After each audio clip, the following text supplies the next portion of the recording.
Shalom.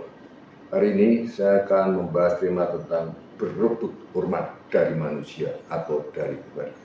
Di zaman sekarang banyak orang mencari hormat dari sesamanya, dari sesama manusia. Nah, bagaimana kita akan perdalami ini menurut Alkitab, menurut firman Tuhan, menurut keinginan Tuhan. Kita lihat dulu makna dihormati. Dihormati, respected ya di dalam bahasa Inggris. Coba kita lihat di dalam Wikipedia seperti ini. Kita bisa cek maknanya seperti ini.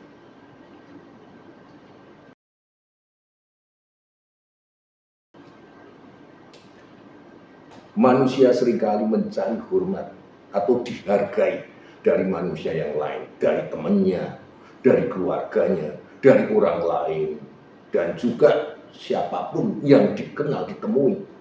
Nah, bagaimana dengan firman Tuhan mengatakan tentang mencari hormat?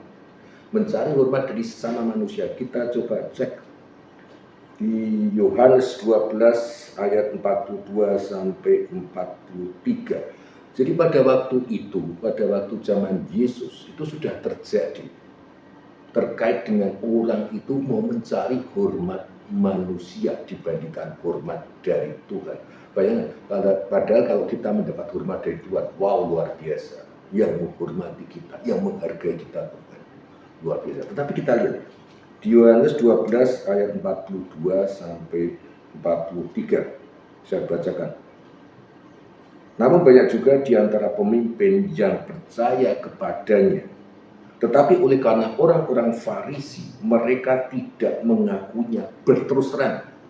Supaya apa? Supaya mereka jangan dikucilkan. Sebab mereka lebih suka akan kehormatan manusia daripada kehormatan Allah. Dengan tegas bahwa orang-orang zaman itu, zaman Yesus yang ada di situ, mereka mengetahui tentang Yesus, bahwa Yesus adalah juru selamat, tetapi mereka takut dikucilkan. Mereka lebih suka mencari hormat manusia daripada hormat pada Tuhan. Nah, ini tentu saja menjadi pembelajaran kita. Padahal kita lihat sendiri, sekarang bagaimana dengan posisi Tuhan sendiri? Apakah Tuhan mencari hormat dari manusia? Nah, ini menarik. Coba kita lihat di Yohanes 5 ayat 41. Dengan tegas Yesus mengatakan, "Aku tidak memerlukan hormat dari manusia." Nah, kalau kita melakukan puji-pujian, itu kita layak memberikan pada Tuhan karena sebagai raja. Tetapi Tuhan sendiri mengatakan, oh, saya nggak perlu hormat dari manusia. Luar biasa kan itu. Ya, Yesus yang Tuhan layak dihormati, itu sendiri tidak mencari hormat manusia. Nah, sekarang bagaimana caranya kita mendapatkan hormat dari Tuhan? Tentu aja yang kita harapkan. Kita lihat, tertulis di Yohanes 12 ayat 26. Saya bacakan. Barang siapa melayani aku, ia harus mengikut aku, dan di mana aku berada, di situ pun pelayanku akan berada. Nah, barang siapa melayani aku, ia akan dihormati Bapa. Wah, luar biasa. Bapa menghormati kita pada saat kita melayani Yesus, pada saat kita memberikan pelayanan. Lebih lanjut, di Roma 10 ayat 11 ditulis, karena kitab suci berkata, barang siapa yang percaya kepada Dia tidak akan dipermalukan. Nah, jadi kalau zaman sekarang itu orang mencarinya hormat dari sesama manusia, kita harus mencari hormat dari Tuhan, yaitu apa? Dengan cara melayani, itu sesuai yang diperintahkan. Kita lanjutkan di Roma 14 ayat 17 sampai 18. Sebab kerajaan Allah bukanlah soal makanan dan minuman. Itu artinya apa? Bukan soal duniawi ini, kesenangan, segala macam, hanya mencari sesuatu yang sementara. Tetapi soal kebenaran, damai sejahtera, dan sukacita oleh Roh Kudus. Nah, luar biasa.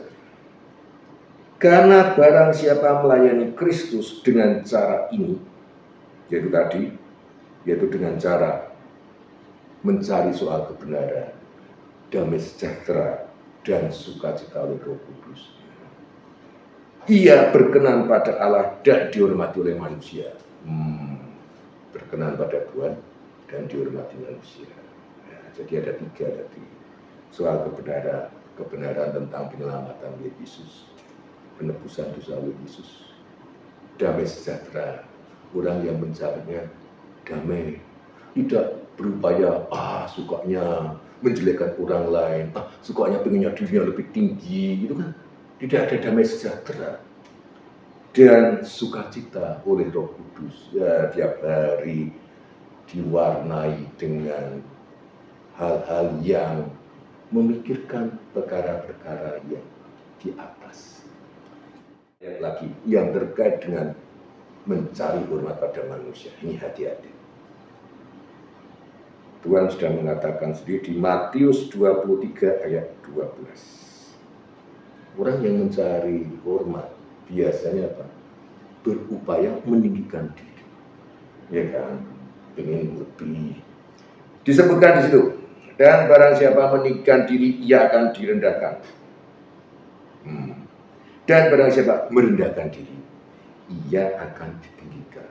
Alkitab sudah menyampaikan hukumnya, bahwa jangan sekedar mencari hormat manusia. Jangan mencari hormat manusia, itu nanti cenderung orang meninggikan diri. Saya lebih ini, kamu hormati saya punya ini, kurang menghormati saya. Anak saya sudah seperti ini, ngomongin yang macam-macam, yang suksesnya berlebihan segala macam, supaya dihormati. Karir saya ini, kalau ketemu dengan orang mengatakan, bisnis saya ini nggak perlu, ya, itu nanti menjadi meninggikan diri. Tetapi kita tertulis di Alkitab, rendahkan diri. Jadi kita tidak perlu meninggikan. Satu ayat lagi, Yakobus 4 ayat 10. Rendahkanlah dirimu di hadapan Tuhan, dan ia akan meninggikan kamu, dihormati. Itu syaratnya apa? Rendahkan dirimu di hadapan Tuhan. Kalau berdoa, sampaikan bahwa kita ini tidak ada apa-apanya, bahwa kita ini benar-benar hanya diberi kasih karunia dari Tuhan, kita diberkati segala macam, itu karena Tuhan, bukan karena sekedar usahamu sendiri, ya. Lalu kamu meninggikan diri, tidak perlu. Sekali lagi, ingat ayat ini, rendahkanlah dirimu di hadapan Tuhan, dan ia meninggikan kamu. Tidak perlu mencari hormat dari manusia, tetapi carilah hormat dari Tuhan. Luar biasa. Wow, puji Tuhan. Amin. Haleluya.